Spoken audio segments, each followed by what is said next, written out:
Presidente Casarin, allora un bilancio di questa Reyer School Cup. Innegabilmente è qualcosa di importante, qualcosa che ci dà grande soddisfazione, che siamo entusiasti di questa 10ª edizione, un'edizione che per noi la Reyer School Cup rappresenta il fiore all'occhiello del nostro movimento, che non vuole essere solamente sportivo ma anche sociale e culturale. Che cosa le è piaciuto di più personalmente? L'atmosfera, il coinvolgimento, che cosa? No, diciamo che la cosa più importante per noi è la partecipazione da parte di tutti, da parte delle scuole, da parte dei docenti, da parte delle aziende che ci aiutano e ci sostengono in questo momento. È qualcosa di speciale. Chi vive la Reyer School Cup è qualcosa che ti rimane dentro, e io sento i ragazzi spesso che raccontano che si sentono non più una scuola ma si sentono un istituto, perché fanno parte di qualcosa di più importante.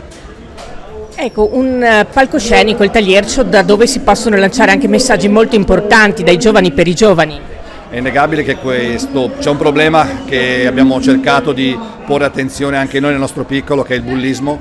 È chiaramente qualcosa da prendere con attenzione e non bypassare. Cerchiamo con il nostro piccolo contributo di renderlo sensibile a tutti.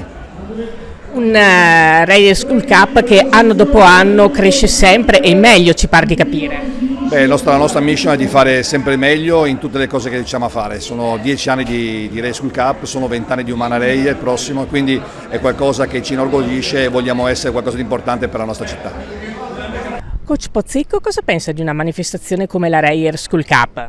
Meravigliosa, complimenti alla Reyer, tutta, Brugnaro, Casarin, tutti quelli che hanno partecipato all'organizzazione di questo evento. Straordinario per due motivi: uno, perché si prendono cura dei bambini fondamentalmente, che è una cosa che un po' si sta perdendo. Siamo sempre pronti a criticare questa generazione, insomma, sostenendo che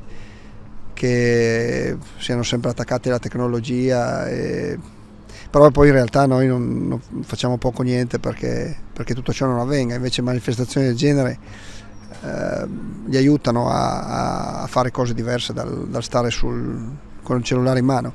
E la seconda, chiaramente, per la pallacanestro, è, come dire, propaganda, una promozione per il nostro mondo evidente. Vieni qui, ci sono tanti ragazzi che magari non hanno visto una partita di pallacanestro, la vedono perché seguono il proprio compagno di classe o insomma sono nella scuola che partecipa a un evento del genere.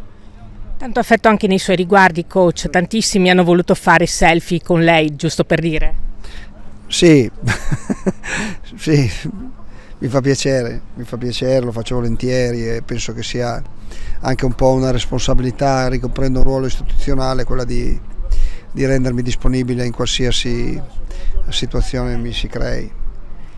Ultima cosa, tornando alla Reyer School Cup, a lei personalmente che cos'è che l'ha colpita maggiormente? Non so, il coinvolgimento, l'atmosfera o che altro? Sì, ma a me piace quando i tifosi sono partecipi, c'è questo coinvolgimento, questa sorta di legame, di chimica tra chi è in campo e chi tifa fuori.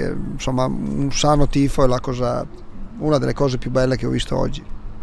Allora, che cosa pensa di manifestazioni come queste della Reyer School Cup?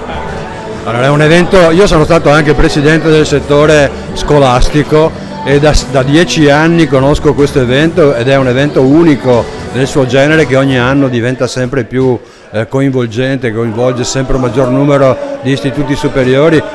Qui c'è un ambiente fantastico, assomiglia molto a quello che accade in quantità di pubblico minore, ma insomma, viste appena adesso le finali NCAA, qui stiamo parlando di high school, ma alla fine insomma è uno spettacolo veramente che non ha uguali in Italia. Sono super bravi gli amici della Reyer, a cominciare dal presidente e tutti i suoi collaboratori. È un evento che spero si propaghi in Italia, perché qui oggi avete visto c'è coach Pozzecco, c'è il segretario generale Bertea, c'è il responsabile del settore squadre nazionali Trainotti. Voglio dire, la federazione è molto coinvolta e interessata a quello che accade qui.